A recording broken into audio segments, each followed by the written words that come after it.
Hi, everyone. Thank you so much for being here. To start, I'd love to ground our conversation today by acknowledging that it's October, which is Breast Cancer Awareness Month, or as we like to say in the community, Breast Cancer Action Month. And so to start, I would love for everyone to introduce themselves and share what breast cancer means to you personally or professionally. And I can kick us off. Hi, everyone. My name is Bri. I am moderating today's conversation, but I am also a co-founder of a nonprofit organization called the Breasties.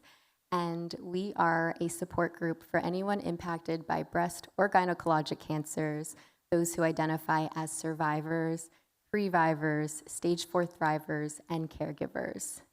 My personal relationship to breast cancer started with my mom. My mom was diagnosed with breast cancer when I was 5 years old, and she unfortunately passed away not too long after her diagnosis. And so I grew up knowing that I have an increased risk, but didn't have the resources or support to know what to do with that. And thankfully, through finding a community like the Breasties, I was able to find resources and support and decided to have a preventative mastectomy a few years ago. And so I'm so excited for today's conversation. And I will start with Dr. Bayo to introduce yourself. Well, thank you. I'm Dr. Bayo. I'm a family medicine physician in Reno, Nevada, and I'm known as the health advocate. And for me personally, it means breast cancer as a Black woman. I think automatically about how breast cancer is impacting the Black community at the highest rate. And it also impacts us at the most aggressive types of cancer with breast cancer and all types. And so for me as a doctor, my professional and personal overlap, because every year the number of Black women that I know, not only in my practice, but as friends that have been impacted by this disease, it is my hope and my desire to help as many women as possible know how to advocate so you can know your risk factors, so you can get the screening, the test, whatever you would like. That is my pleasure and my joy as a doctor. So it is a wonderful, just opportunity to be here to help people. Thank you so much. Dr. Goldman? Hi, everyone. I'm Dr. Mindy, and I'm the Chief Clinical Officer for Midi Health, but I am on this panel because before joining Midi, I was on the faculty together with Dena. I was at UCSF for 30 years, and I was personally impacted by my closest friend getting breast cancer and at a young age and dying in a year and a half. And I'm an OB-GYN, and based on my experience of taking care of her, watching her die, I shifted my career to focus in survivorship. And over the past 25 years, I've done a lot nationally with the American College of OB-GYN, writing their guidelines. I chair menopause and sexual functioning panels for the National Comprehensive Cancer Network, and I wanted to scale this care. I felt like too many survivors were being told, just be thankful you're alive. And so I joined Midi, where I'm the Chief Clinical Officer, but I am also helping us launch a national survivorship program. Thank you, Dr. Mindy. And Dena?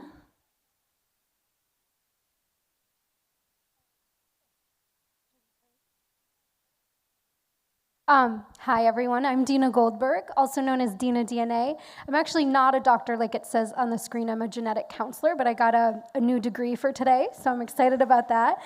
So breast cancer for me, I actually started my career doing tissue culture in a breast cancer research lab at UCSF, where I was growing cell lines, and that was kind of the universe pushing me in that direction, I think, because then I went back to grad school, became a genetic counselor, and then the best job for me from there was in the Cancer Genetics and Prevention program at UCSF, which is one of the best programs, I think, in the country.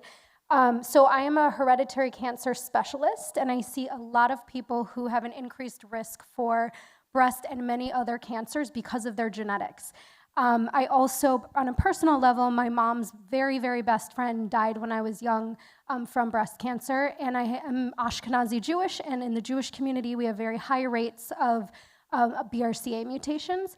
And so I have seen a lot of people in my community as well that have been impacted at a young age, and then have also been very involved with the Breasties, being able to attend Camp Breastie, which has been the most amazing experience, and learning so much there. So I say the universe has really brought me to the breast cancer community, and yeah, I'm really excited to be here with these awesome women. Thank you all so much for being here. I'm so excited for this conversation. And to kick us off, for many women, early detection can make all of the difference. What are some of the most important and perhaps overlooked conversations women should be having with their doctors about screenings and genetic risk? We start here. All right. So when we're talking about our risk, anybody with breast tissue has a risk of developing breast cancer, which is why everybody should be doing breast screening. But not everybody is going to be needing the same screening. And so somebody who is high risk because they inherited a genetic mutation from a parent will benefit from doing extra and more frequent screenings, and in some cases even having surgeries to remove any tissue that's at risk. But then there are also people who have a moderate increased risk because of family history or because of a moderate risk gene mutation. And so that screening will look different. It'll be increased screening as well, but different from somebody who's higher risk. And so knowing your risk is going to be so important. So talking to your doctors or finding a genetic counselor if you do want to get genetic testing is going to be really important in understanding your risk and what the best thing for you would be for screening. Thank you. Can I add Dena. on? The flip side of that is everyone knows someone who had breast cancer, right? And I found that there are a lot of women that worry that they're at increased risk and try to come in and ask for tests that they don't necessarily need because they've been impacted by knowing someone who had breast cancer. So I entirely agree and think understanding your own personal risk so that you can get the appropriate screening for you is important. And I think for me, when we heard the statistics, that family history isn't the main factor. And so when you take inventory of your own risk, don't discount if you have a concern, if you feel a lump, if you feel something that isn't part of your baseline, say something to your doctor, and then take it a step further. If you get dismissed, if you get gaslit, because that's the thing that I like to do. We talk about awareness, we talk about the things that you should do, but if you feel gaslit or dismissed when you talk to your doctor, it can be very difficult. So when you share, I have a concern about this, and if you are met with, well, I don't think you need to worry about that. I want everybody to remember this phrase: help me understand why you don't think I need to worry about it. Because that gives you the power when you have something that doesn't feel right with your body, that allows you to take that conversation to another level. Because if you have a concern, that concern could actually be something that does need to be looked at. Absolutely. I love that you touched on that. We find in our community that the vast majority of people in our community have found their lump themselves, their symptoms themselves, because they're under those recommended screening guidelines. And so it is extremely important to know your body. We like to say it's important to know your normal, to be aware of breast cancer symptoms as well as gynecologic cancer symptoms. So extremely important. And Dena, when it comes to genetic testing, what would your advice be to someone who's maybe afraid of genetic testing? Sure. So I would say if you have any anxiety or fear around genetic testing, that meeting with someone like myself, a genetic counselor, can be really helpful. So I do something called genetic counseling, and the word counseling is in there because we have a discussion about what it can mean for you, what the pros and cons to testing are. And so a lot of times we're able to really talk through a lot of those fears. And sometimes the fear comes from a lack of information. And when you have that information, you can make an informed decision and really feel comfortable with that decision. And if it means waiting, it means waiting. If it means not doing it, then that's what it means for you. But everybody should be able to make the choice that's right for them. But I do believe that in order to make that choice, you need to have all of the information. So seeing somebody who, like a genetic counselor or another provider who knows genetic testing in the hereditary cancer space is really important. I love that. I so wish I had a resource like you when I was first navigating what it means to be high risk. Dr. Goldman, did you want to add something? Sure, I'll just add, as a gynecologist that specializes in this area, one of the things that I found incredibly satisfying was there are very few times, I think, when we're seeing patients that we will say to them, if you do this, this will save your life. And in that space, although preventative surgeries may not be for everyone, we have evidence that this will save your life.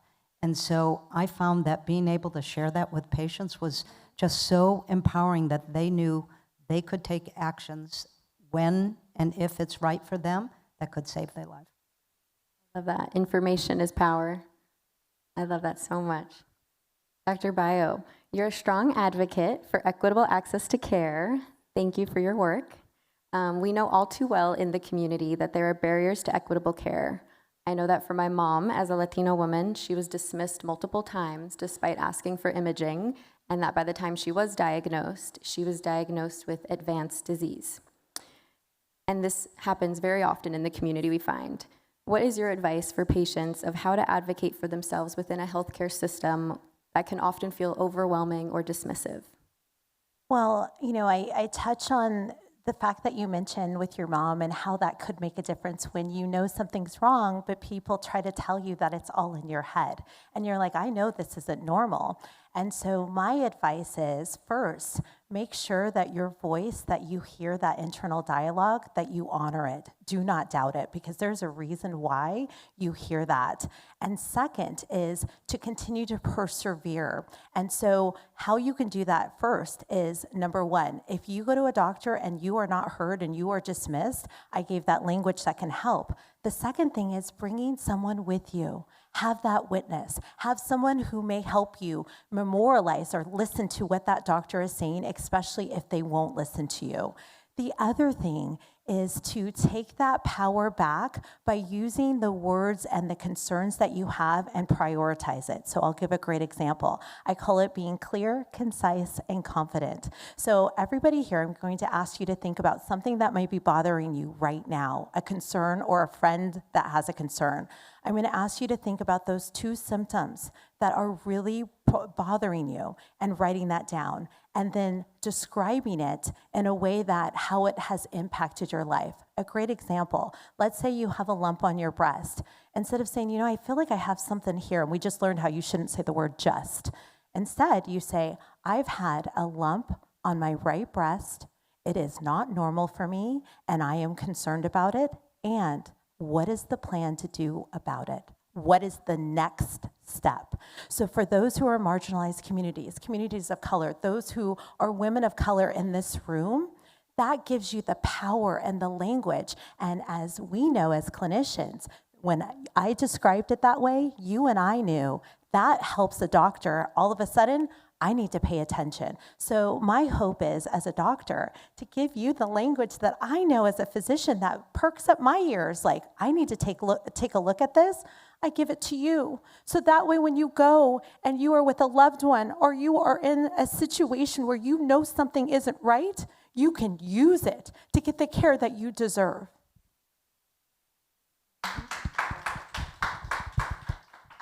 Very powerful. Very powerful. Dr. Goldman, Dena, would you like to add anything of how patients can advocate for themselves?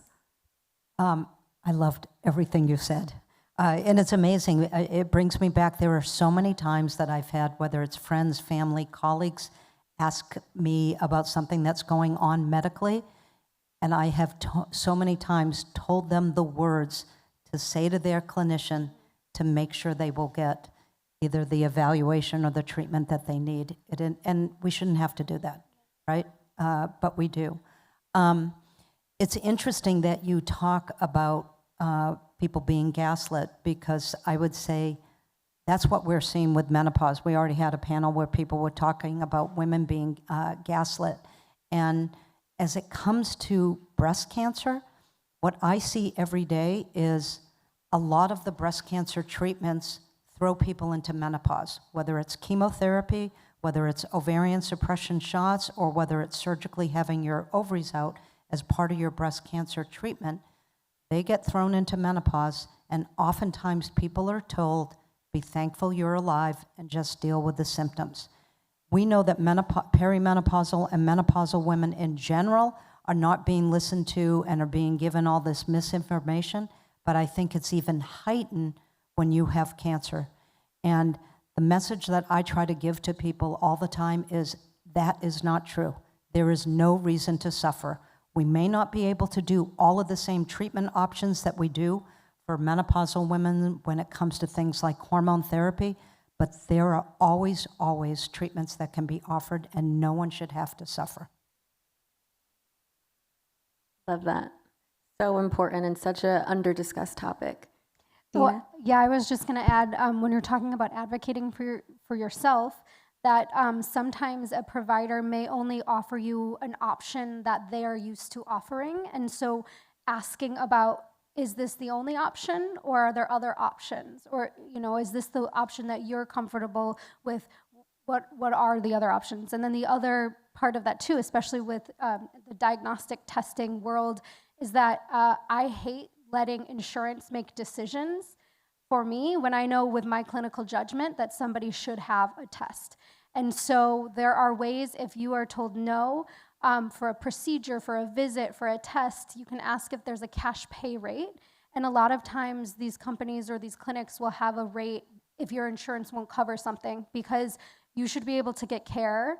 And ideally, money should not be a barrier. So that's just another hot tip on advocating for ourselves, is asking for that rate. That's a great hot tip.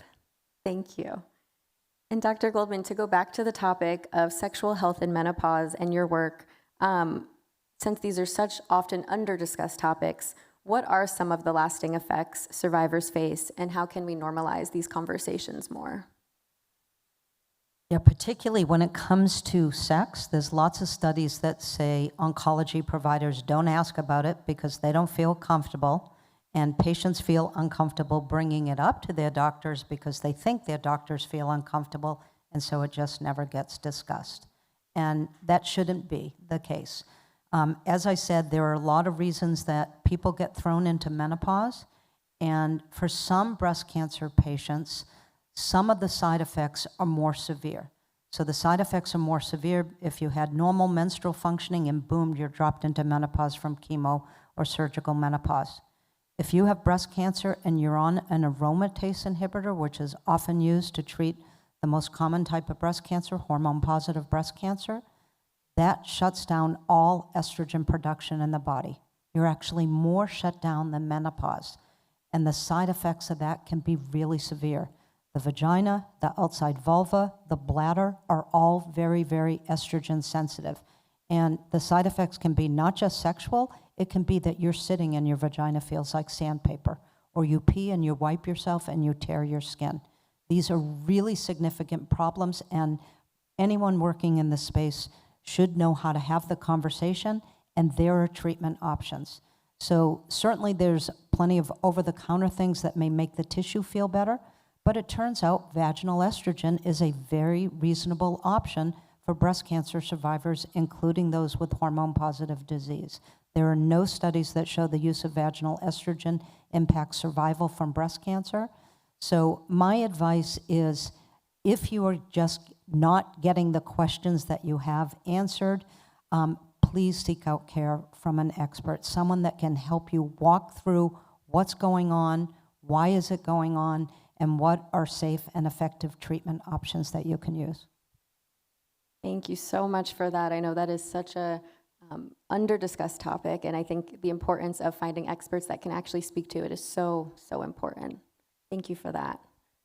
A question I'd love everyone to answer is, what advice do you have for someone newly navigating treatment, or what it means to be high risk? Okay, what advice?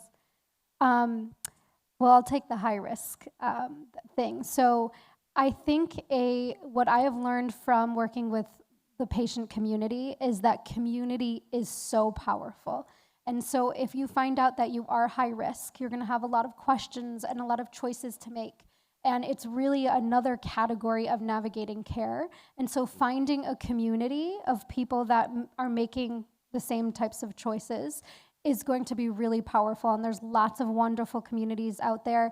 I highly recommend the Breasties as well for breast and gynecological cancers. But I think community is just so important in navigating and making these decisions and feeling good about it. Thank you, Dena. I'll take navigating with a new diagnosis. So particularly if you're young, and let's say you may be thinking of fertility and now you're thrown into this breast cancer world, it can be extremely, extremely overwhelming. So I love the idea of bringing a support person to your appointments and think about what are the things that are important to you. If fertility is important, talking to your provider, can I do things like freeze my eggs or embryos before I get chemotherapy? Because we have lots of studies that say pregnancy is safe after breast cancer. If you start experiencing symptoms, you're having hot flashes, you're not sleeping, you're having joint pain, you are having sexual difficulties, vaginal dryness, you're having urinary tract infections, know that you can ask the questions to get the help you need. If you're not getting the answers from your provider, seek out care. That's why I am doing what I'm doing, but seek out care, find an expert that can help you get the answers and offer treatments. And please don't let anyone tell you, be thankful you're alive, just deal with the side effects. There are always, always treatments that can be offered. Love that. I'll just tell you a story about a 37-year-old 3 weeks ago that I diagnosed with breast cancer. And I prepared her to see her oncologist, and this is what I said. And I love how, Dena, you mentioned a team, and I said, you need to create your team, and that is your family member that's going to be your go-to person. It is going to be a resource that you feel comfortable to find that group, and it's going to be that oncologist that is going to be that #1 champion for you. And then once you have that team, I'm going to ask you to do these 2 things when you see your doctor. First, when you talk about the diagnosis, I'm going to ask you to ask, what are the next steps? Because that gives you some information about what am I supposed to do versus many of us have walked through a doctor's office, been given a diagnosis, a medication, and we're like, what do we do next? So if you can find out what is their thought process for what you're supposed to do next, there's 2 things you can do. 1, this doctor may not be for me. Or 2, okay, I know what I'm going to do and I feel comfortable with this plan. And so I told her, that's what you're going to do. And then you're going to set up a follow-up appointment. Because when you're in that office with that oncologist, it is going to be really hard to process what he, she, or they is telling you. So I'm going to ask you before you leave that office, you're going to set up another appointment 1 week later. And that means you're already on the books. You're already there to be able to talk further about what the plan is. And if you have decided in that 1 week that the plan that they have shared with you isn't for you, you have the opportunity to do something next with it. So those are the things that I think can be very powerful for those next steps and gives you the power back to decide what you would like to do.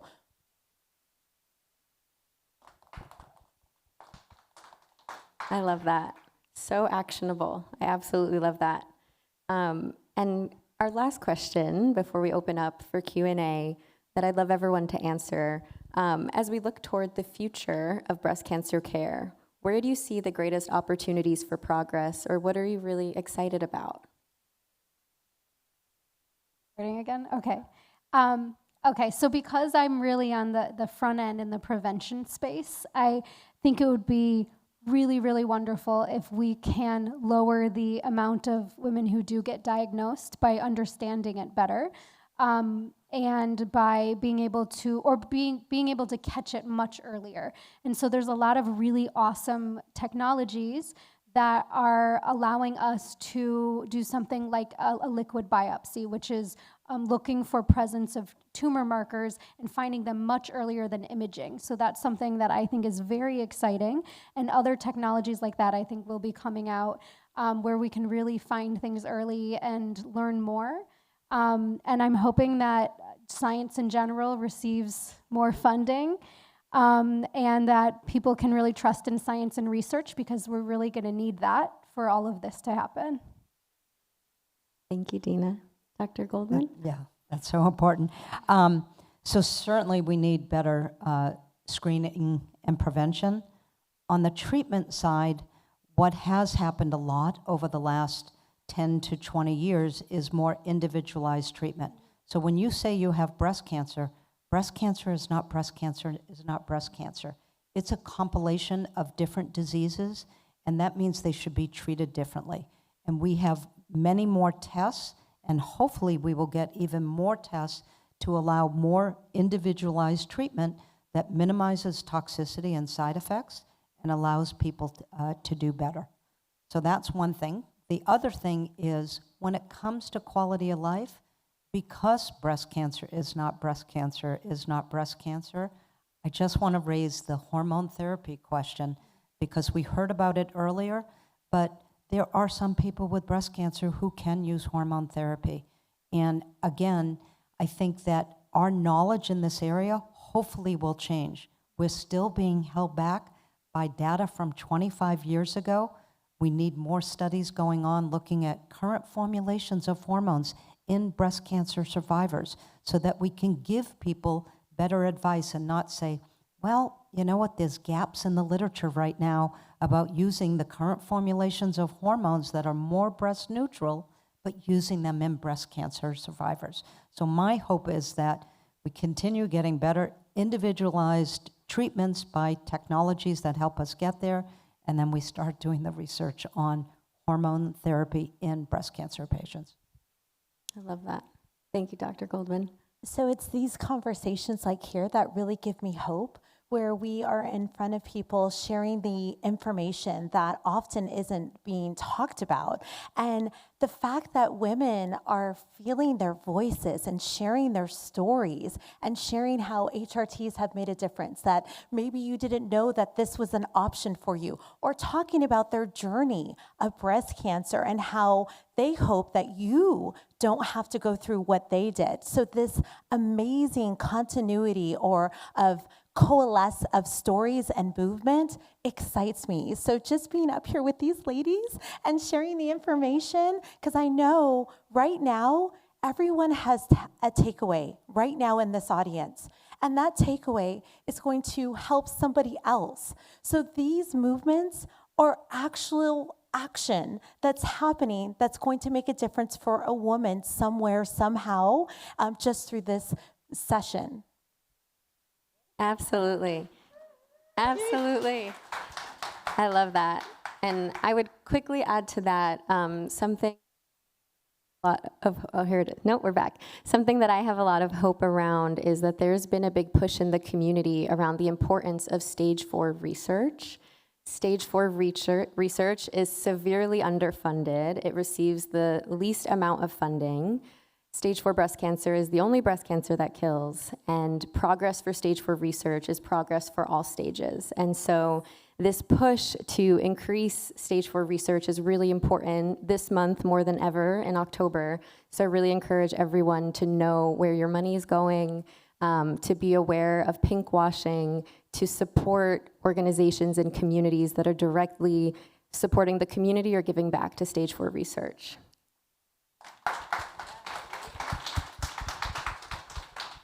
And I think we have maybe a few minutes for Q&A. I can run a microphone over if anybody has questions.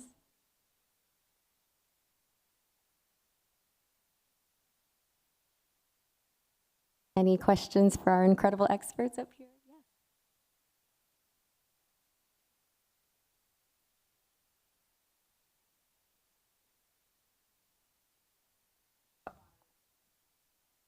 Thank you. Here you go, Ben. I've heard thank you. I didn't know if anybody could hear me. My question is, for people who have been told, right, that you can't take HRT, I know that that's obviously not the most accurate information. We should all talk to our doctors. But what about supplementation? I've had to go down rabbit holes for years to try and find, the right types of, well, first of all, obviously what diet I should be having to maybe help with some of these symptoms, but also supplementation. And what I have found, I'm actually also a Midi Health patient, so I love that organization as well and all the things that we're doing.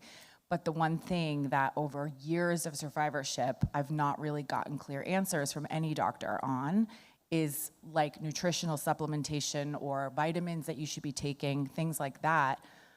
I've actually found one that works very well for me. Clearly, maybe not for everybody, but for many, it definitely does. And when I bring that to the doctor and say, is this okay? They're like, that's perfect. You should be definitely taking this. This actually reduces the risk of breast cancer. And it's like, thank you so much. Why did it take me 10 years to come to you, to find it, and then come to you and ask? And I just would love your perspective on, like, is it because the research is lacking? Is it like, what is kind of the rationale behind that? My thought as to why the research is lacking is that vitamins, herbs, botanicals, supplements are classified as foods and not drugs. So there's no farmer making a profit. There's no FDA regulation over that. So there's less incentive to do some of the research. Certainly we find there are many people that want to do natural integrative therapies, sometimes botanical supplements. And when you look at the research, it's hard to find good quality studies, but I would say there are some that's out there. And so I do think if someone comes in saying, this is the way I want to approach for whatever symptom they're having, talk to a provider who can walk you through what does exist. Because I do think there's some, for example, magnesium glycinate, great supplement that helps with sleep. Some evidence for lavender for sleep-related anxiety. Whole bunch of supplements or botanicals that may help with some menopausal symptoms.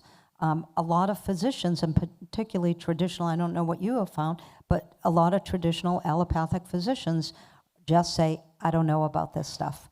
We're not taught it in medical school to much of a degree. And so I think, unfortunately, a lot of times people end up searching on their own, but really seeking out care. One of the things I'm really proud of at Midi is we have a naturopath that helps us with curating evidence-based use of herbs, botanicals, and supplements. And I'll just double tap on that. You know, one thing that we just talked about, there's a lot, it's hard to find those doctors that are well versed in those things. But one thing that I've done is clinicians who care.